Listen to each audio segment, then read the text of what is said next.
everybody. Welcome back to the Thruline podcast. The Thruline podcast. I'm just going to let you know right now that this is probably going to be a quick one because we got started a little late.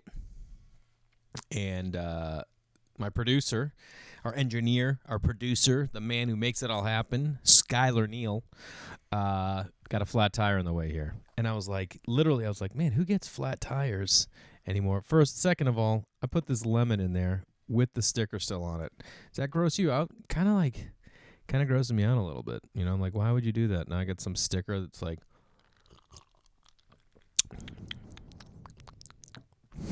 ain't gonna stop me, baby. What is it, the 17th? October 17th? Pretty soon. Hartford, Connecticut. I'll be there 6th, 7th, 8th, November. Then Boston, the 14th, 15th, 16th. And excited about those. I mentioned in Vermont. I'm sorry I had to cancel. I have another obligation. And next Wednesday night, James Corden. Please record it. If you're not staying up to watch it, which I don't believe any of you probably are, record it. And then watch it. And then tell me, like, dude, you killed it, bro. Or be like, not great. Not great. I'm not going to lie. I've been running it, and I had a set the other night, and it was, like, not a great set. The material was what my material is. But when you're running a set for late night, you can't stop and be like, oh, hold on a sec. Like, you're practicing it. You're working it out. And it just wasn't, the vibe wasn't there.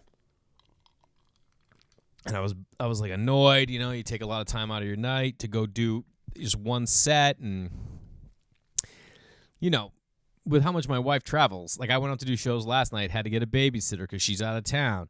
And then I'm not doing sets tonight or tomorrow night. And then I will, you know, like all these things.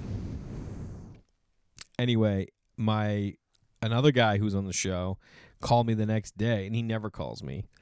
And he was like, dude, what was up with that show last night? And I'm like, I know, bro. I'm like, I left right after. And he's been in the game a lot longer than me. And it was just, I don't know. He didn't have a good set either. And I was like, all right, so it wasn't just me. And sometimes it's not going to be a great show. And you're like, how's everybody doing? And no one says, hey. You're like, oh, okay. Anyway. So Corden on Wednesday, and then Boston and Hartford. I'm so bummed I'm not getting out to Vermont because all I want to do is go to Vermont. The fall is full. You know how I know fall's here, even though it's 85 degrees in LA today, is I went to a pumpkin patch today with my ride or die. That's why I'm in the school gear. I get to school. I'm the only parent wearing a school T-shirt, and they're like, what do they have those? I'm like, yeah, they have those, bro. I'm rocking it, crushing it. Remember going to a pumpkin patch? Who would think? There are certain words that just feel good next to each other. Pumpkin patch. You know, I don't have any other in the can. But, like, there are words that make me feel good. Cottage makes me feel good. Cabin makes me feel good. Again, small structures. We've talked about it. But a pumpkin patch, there's like a little maze. When we were kids, we'd go apple picking, and then there'd be a pumpkin patch, I guess. But it would be like a real patch. In L.A., it's just they bring in a bunch of pumpkins. They're like, we got a pumpkin patch. And you're like, no, you don't. You want to go to a place where they just grew right there, and you're like, no, that's the one you're taking. But apple picking, are you out of here? Let me tell you something. If you're not apple picking and you're close to it, I don't ever want to talk to you. Everyone should be apple picking right now. Everyone should be making plans. Apple pick. Then they're going to have donuts there. You're going to get donuts and you're going to get apple cider. Okay? Not apple juice, apple cider. You got to heat it up. I remember on Halloween, my mom, you get back from trick-or-treating, and she had a little table in the den, and she'd heat up hot apple cider and then warm up original donuts. What?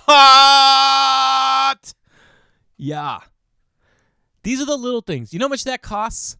Do you know how much that costs? $8. And you can turn your... You see that light just went out? You can turn your Halloween into something magical. Hold on. Magic. Dude, nothing better on Halloween than coming home, you're cold, you're sorting out your candy, and your mom's like, all right, that's a lot of candy. Go in the other room and get some hot apple cider and some warmed original donuts. Those are the cake donuts. You know, the ones that don't have anything on them? Maybe a little cinnamon, but like the sugared cinnamon. You want sugar and cinnamon.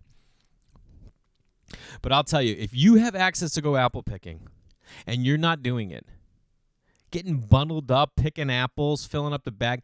Yeah, no, you don't want to eat apples for 2 weeks. No kidding. No, neither do I. Make an applesauce. You hear me? Make an applesauce. Make an apple fritter for the Scalad brothers. They like their fritters. I don't know what the deal is, but they like their fritters. All I'm saying is apple pick, donuts, pies, make a goddamn apple pie and shut your mouth. And then get a pumpkin and then carve it.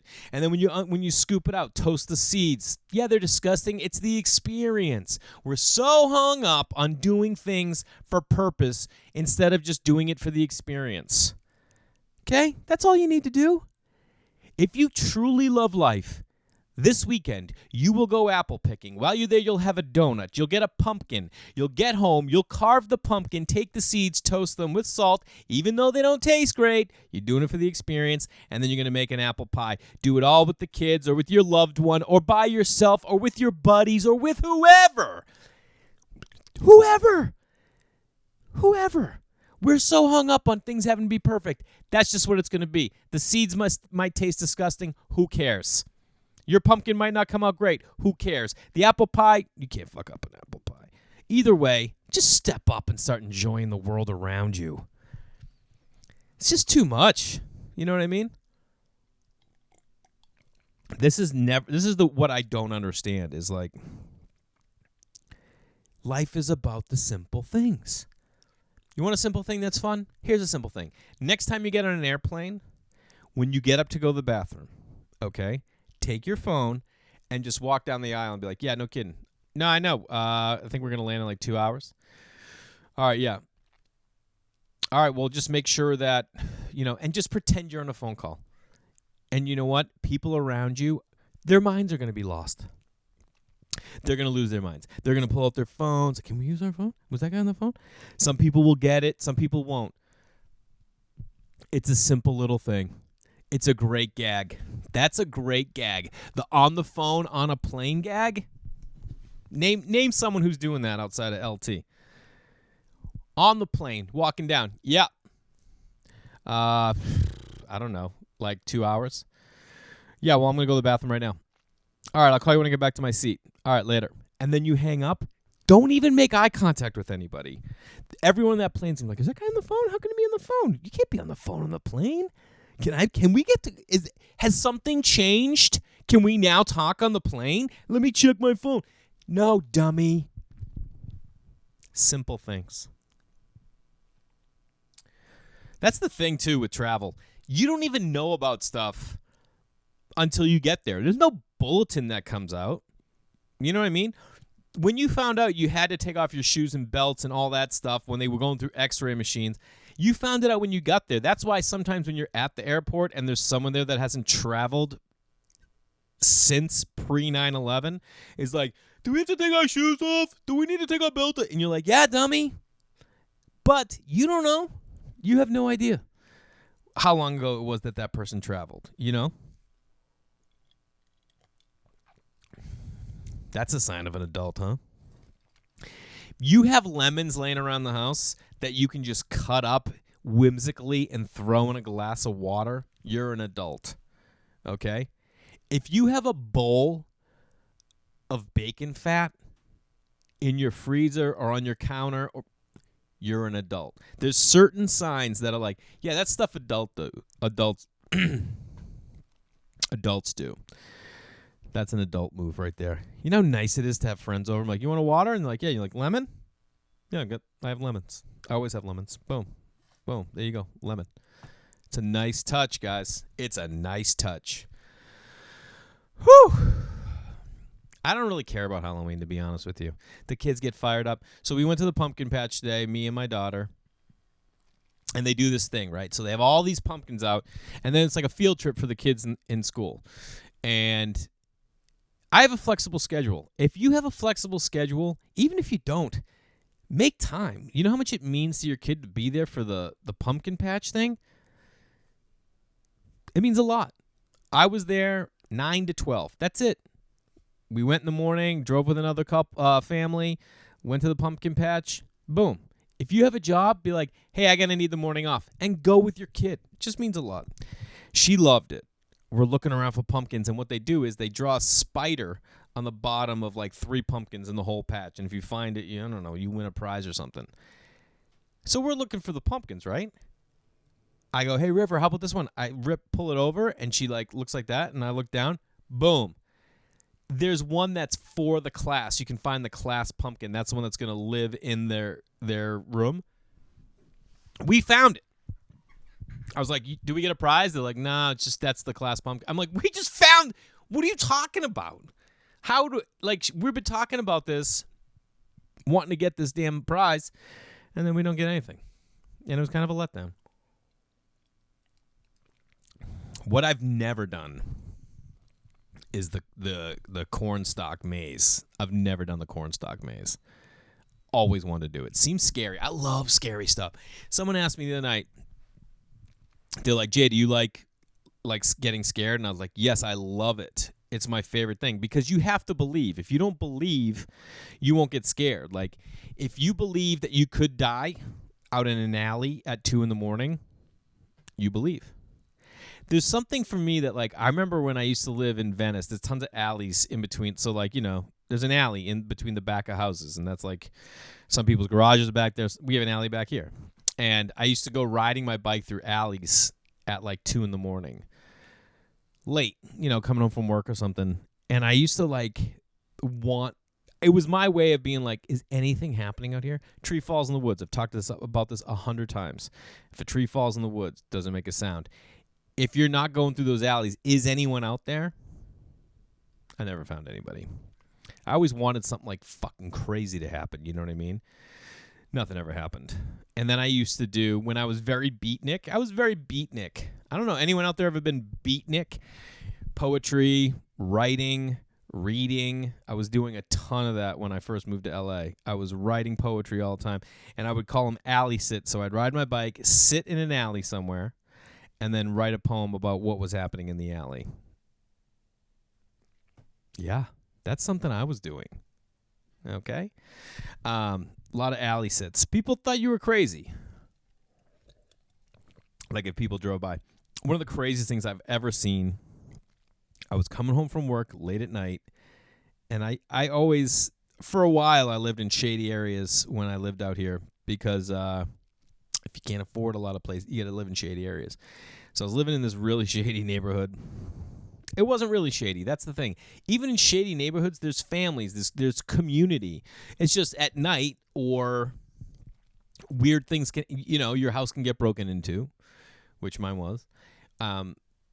Anyway, this one night I'm walking home and these 2 dudes were like, I don't know what, they were in a fight with this woman. And they hit this woman. And I was like across the street away from them, kind of like hiding behind a car. And I was like, I got to call 911 right now. Like, this isn't like something's happening.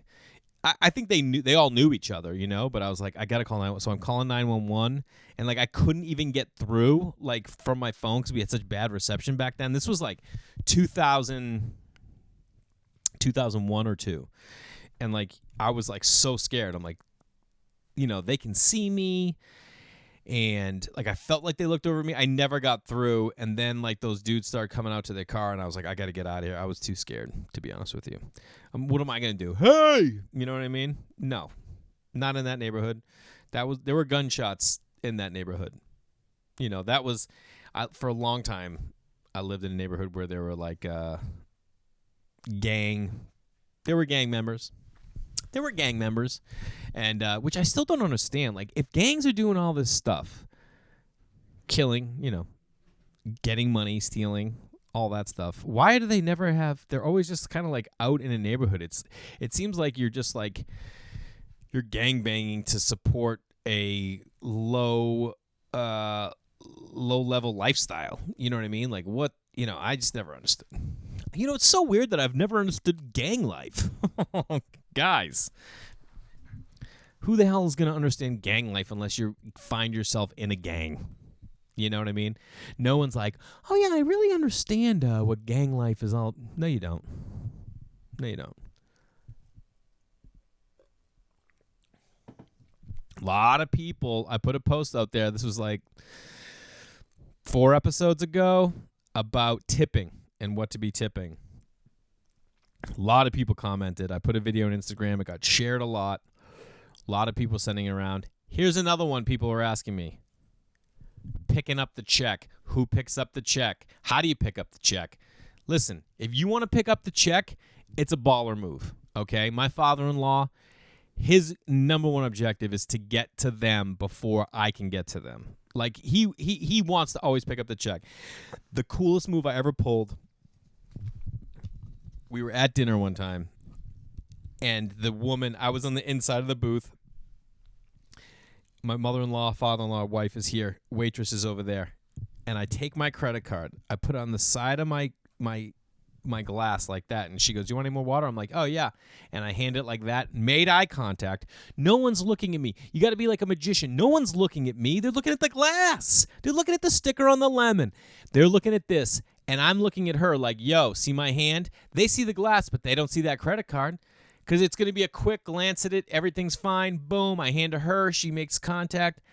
I never got up from my seat. And when that tab came, he thought he was going to be the man. It was already done. Already done, baby. No better thing than sneaking a credit card and making sure a tab's taken care of. No better feeling that when you picked up the tab and no one knew because you went ahead, when the check comes, they pull out their money like, oh, I already took care of it. You already took care of it? Oh, get out of my face. Love picking up the tab.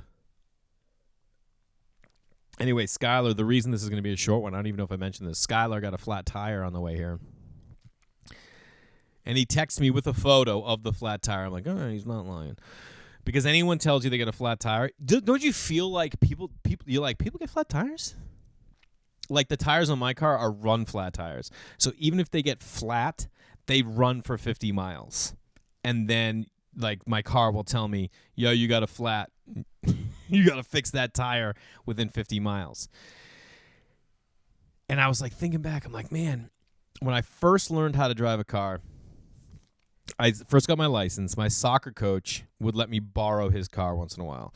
And I'd take my girlfriend out and, he let me borrow his car. And he had 3 cars, and this was like a 1989 Ford Escort, Cranberry Escort. And you remember those little boxy ones? They were pretty cool. I liked them. I liked an Escort. Boxy old Ford. And I remember my friend drove me to my coach's house in the rain, and I think she was going to babysit for him, or she would babysit for him, and he was like, give me the keys of the car. So I was going there, getting the car, and I leave, and boom, I get a flat, like down the road from his house. And I pull into, I was following her home. So we pull into like a gas station that's empty, like closed, like a parking lot. And I'm like, man, like you just all of a sudden realize I don't know how to fix a flat tire. And nowadays, no one fixes a flat. Like even if you had a flat, nobody fixes a flat. They call like AAA. Like back in the day, you would just fix your flat. You only called the AAA when your car broke down, right? So, like, how many of you right now be like, oh, I know where the spare is in my car? Do you? Is it in your trunk? Some of them are in the bottom, in the car manufacturers, if you're listening, which you're not, why would you ever put it in the bottom of a car? It's the dumbest place. So, I get the flat. My friend, she drives us back to my coach's house. I'm like, hey, I got a flat. No one had cell phones. Maybe we used a payphone. I can't remember. He's like, all right. So he gets in his other car, drives down to the parking lot with me, and there's the car in the flat. And I'm like, all right. And he stands there with an umbrella. He goes, all right, fix the flat. And I'm like, oh, I don't know how to. And he goes, well, you're going to learn. I was like, all right. I don't know what it, I hope that, like, I don't know if that's me or my age, but I loved it. I fucking loved it. It was pouring rain. He was with an umbrella over him. I'm in the pouring rain on my knees. He's like, all right, you pull that out. That's called the jack. Grab that over there. That's called the lug nut wrench or whatever it is. You're going to loosen those nuts, then jack the car up, then take it up, did the whole thing. And you're like, why would you love changing a flat tire in the rain at night? It's dark out. And I'll tell you why. Because I had nothing else consuming me. You know what I was going to do that night? I was going to see my girlfriend or see my friends, and I had nowhere to be but with them. So whenever I got to them, I got to them. All I know is I was going to have a car that my coach was giving me, and I love doing manual stuff. I love doing manual labor. And I was like learning something, which I oddly love learning stuff. I know it sounds like a horrible thing, but then I remember loving every moment of it. I remember how much he loved it, and we were having this great bonding experience. Makes me think, I think about now, my kids are 5 and 4.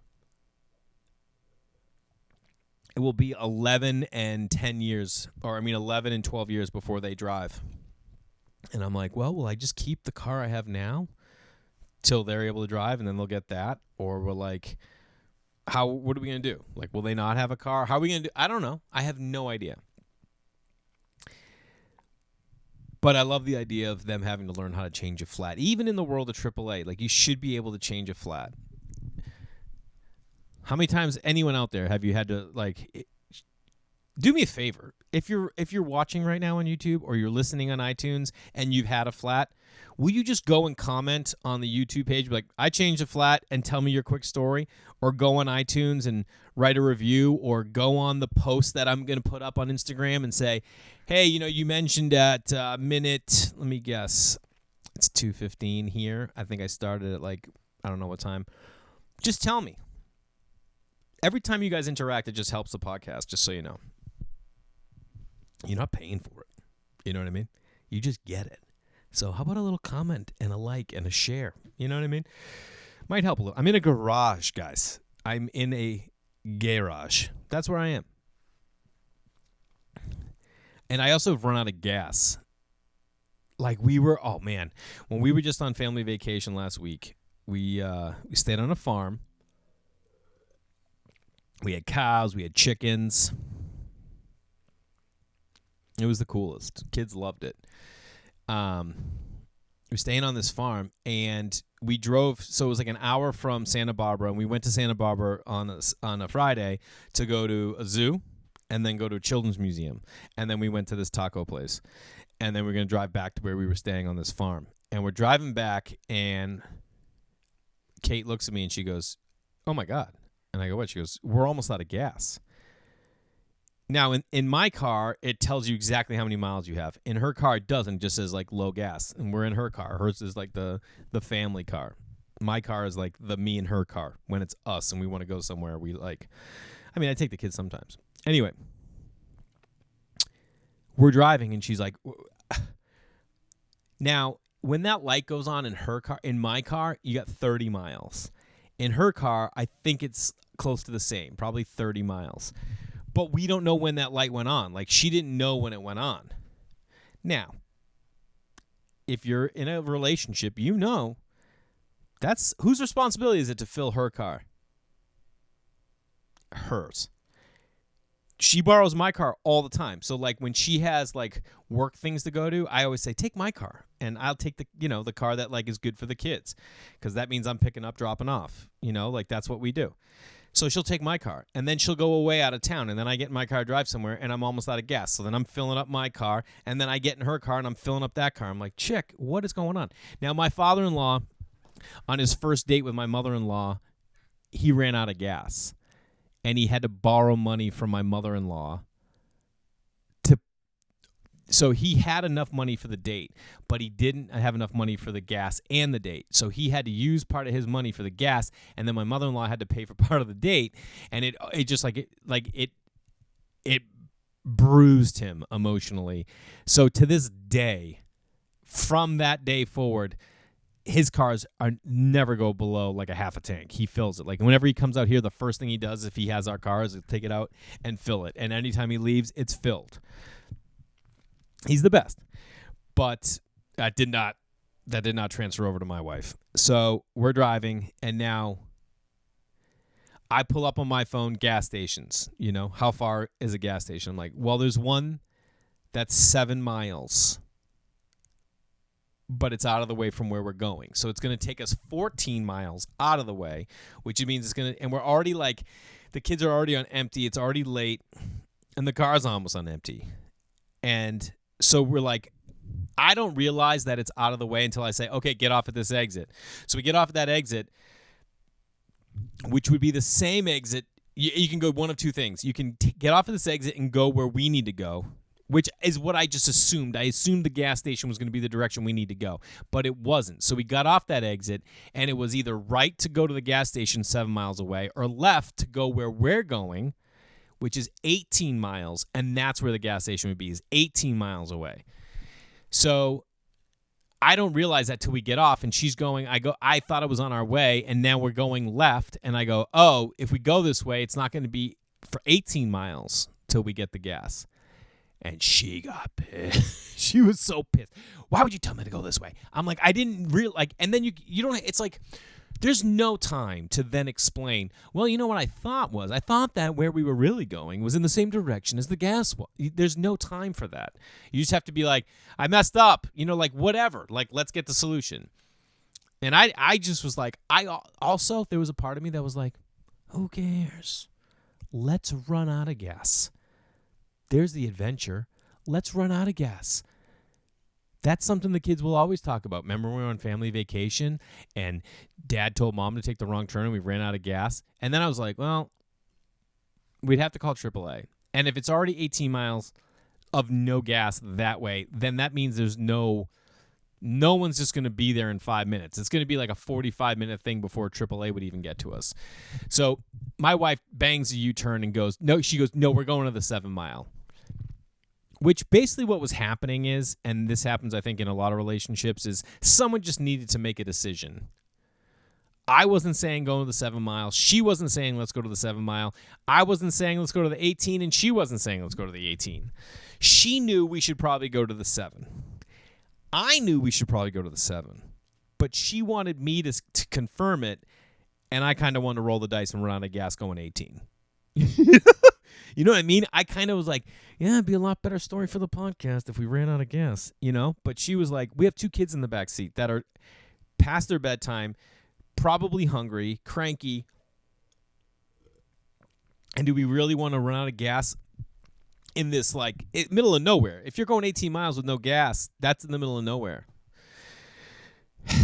Anyway, she makes the executive decision. She bangs the U-turn a little faster than she probably should have. Okay, I was like, I get that you're annoyed, but like, we all have to grasp the idea that we're just so used to being able to control everything, right? That when we can't control everything, we lose our minds. Like when Skylar texted me and said, hey man, I can't make it. I'm going to be late. I got a flat tire. And I knew that I have a hard out because I'm picking my son up at school, and I only pick him up early 1 day a week. And if I don't show up, he's going to be so let down because this is our day together. And I like to be there. I'm not going to lie. I want to be there. Do I love doing the podcast? Sure. But is he more important? Fuck yeah. So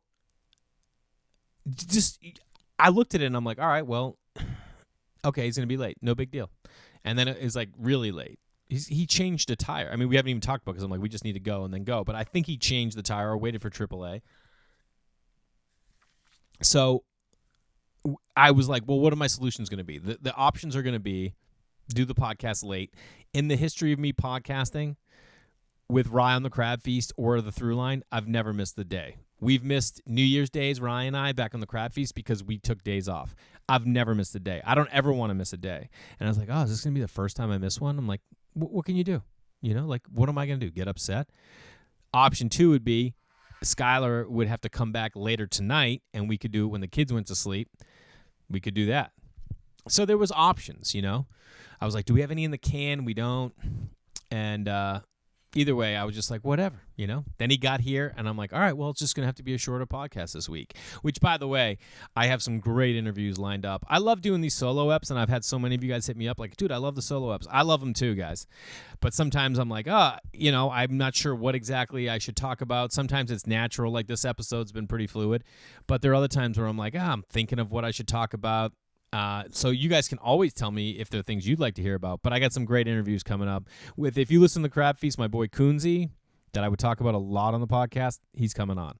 I cannot wait. So we're going to record that Friday, and then a couple other great guests, 3 other great guests that I'm stoked about. And then I'll mix in solo eps. Anyway, we get to the gas station in time, and I get out and I'm filling up the car, and I'm like very interested to see how much gas is going to go into this car. We have a 20-gallon tank. It put into the tank 19.64, something like that, gallons, which means we had less than a half a tank. And she was like, oh, well, we get 20 miles to the gallon. We probably would have made it. And I was like, I don't think we would have made it. Either way, we made it. And it was still a fun little adventure. I mean, would it have been more fun if we broke down? Yeah, it would have. I remember one of the favorite cars I've ever owned. I owned a 1989 Jeep Sahara. If you know anything about Jeeps, they made CJ7s that were the round headlights. So maybe mine was a 1990. They stopped making the round headlights in the Sahara and the CJs in 89, and then they went to a square headlight, and then they brought back the rounded ones in like the late 90s or something like that. Anyway, I had the square Sahara. It was like metallic beige with like green and brown seats, like fresh, like safari, dude. A Sahara like you're on a safari. You get it. And I love this thing. And I had saved money over the summer, and I was like, I'm buying this thing. I spent like $5,000 on it, which is a boatload to me. I put in a 10-disc CD changer. Get your fuck out of my face, dude. A 10-disc CD changer? What do you want here? New edition right now? Got it. I had mixed CDs in there. Pure Moods? Got it. What do you have Pure Moods for? I don't know, Jay. How about going through the woods on safari, guy? It was the best. It was so much fun. Anyway, I was paying houses with my boy Fitzy, and we're driving home, and all of a sudden the car's just like petering out. And he's like, what's going on? I'm like, I have no idea. And he's like, he knew more about this kind of stuff. He's like, you're running out of gas, dude. You just ran out of gas. I'm like, really? I'm like, yeah, I guess. I don't know.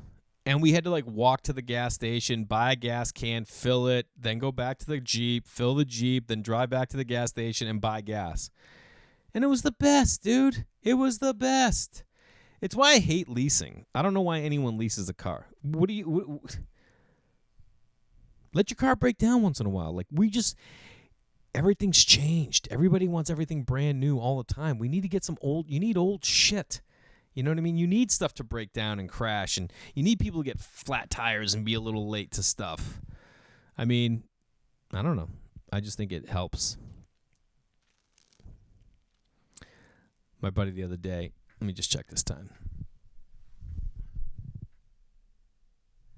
Guys, it's going to be so short. I'm going to get you guys to 42 minutes, and then I'll make some longer ones. Should I do a bonus app, guys? Maybe I'll do a bonus app. My buddy the other day, we were getting off the phone, and I was like, all right, man, good to talk to you. He goes, all right, man, love you too. And I was like, oh, no, I didn't say I love you, even though I do, but I didn't say it. Anyway. So much stuff in here. So does anyone use their notepads in their iPhones? I use it all the time. And I always like put in little things, and I'm just like, I don't even know what they are. I just like every now and then I'll check them and just be like, oh yeah, isn't this going to be an idea of something I want to do? So I had this idea of like lemonade stands, and I went out and looked around. We spent a day looking for people running lemonade stands. We drove around the whole day, never found one person.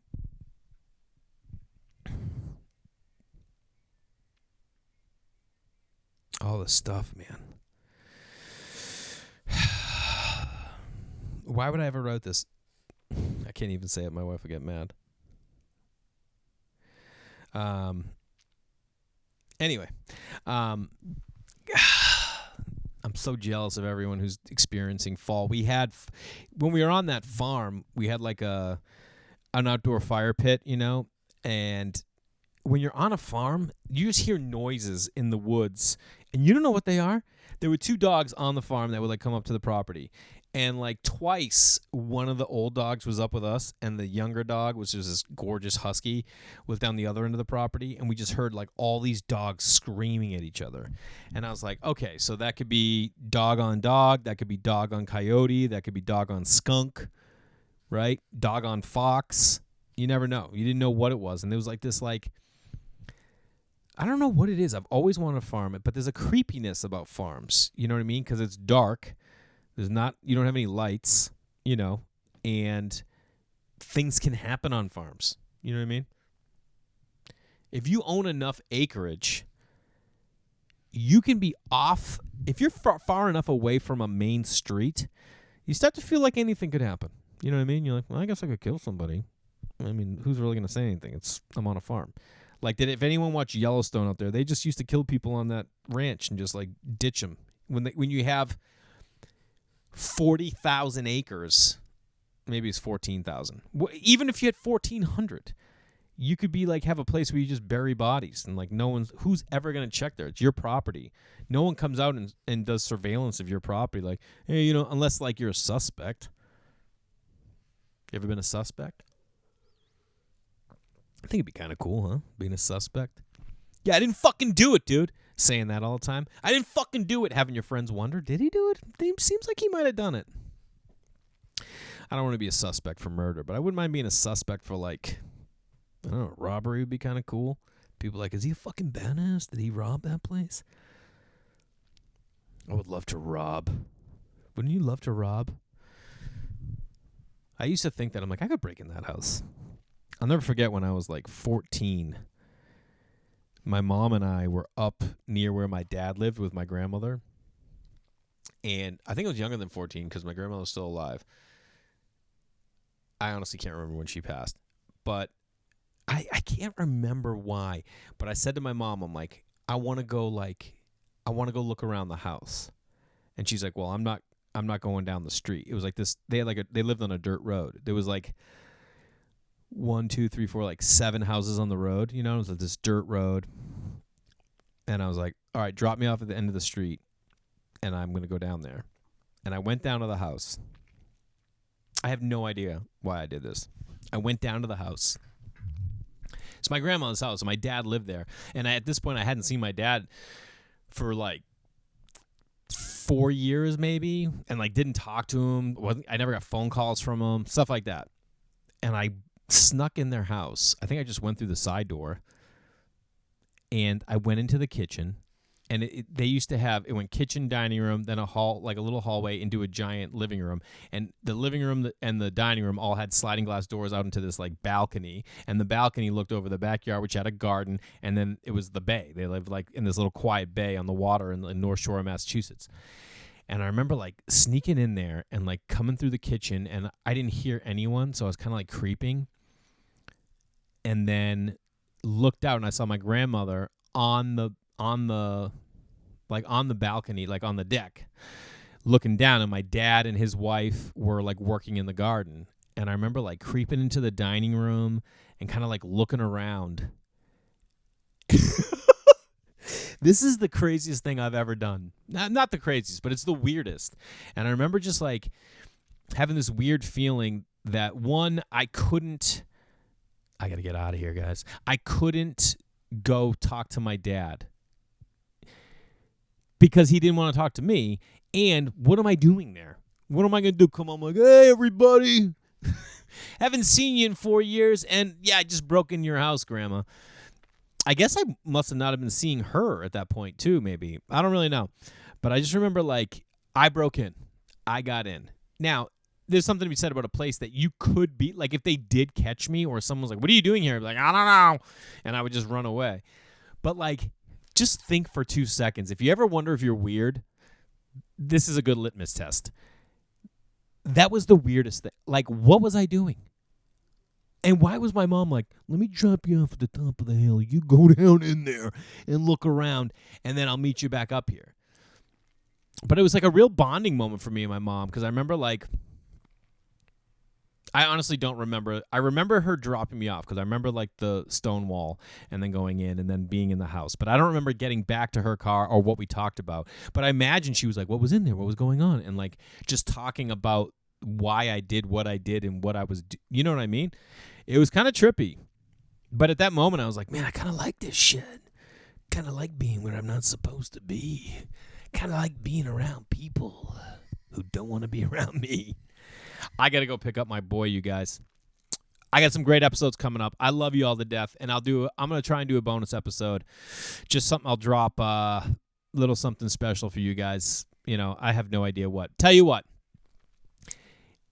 Anyone, direct message me, holidaybakeryproductions@gmail.com. holidaybakeryproductions@gmail.com. You ask me something to talk about, and I will only talk about that in a special episode, and I'll drop it Friday. holidaybakeryproductions@gmail.com. holidaybakeryproductions@gmail.com. Send me what it is, and I'll drop a special little ep. And then I'll know you listened all the way, and I'll know you cared. If I don't get any messages, then good Lord, we all know I'm a failure. I love you guys. Thanks for listening.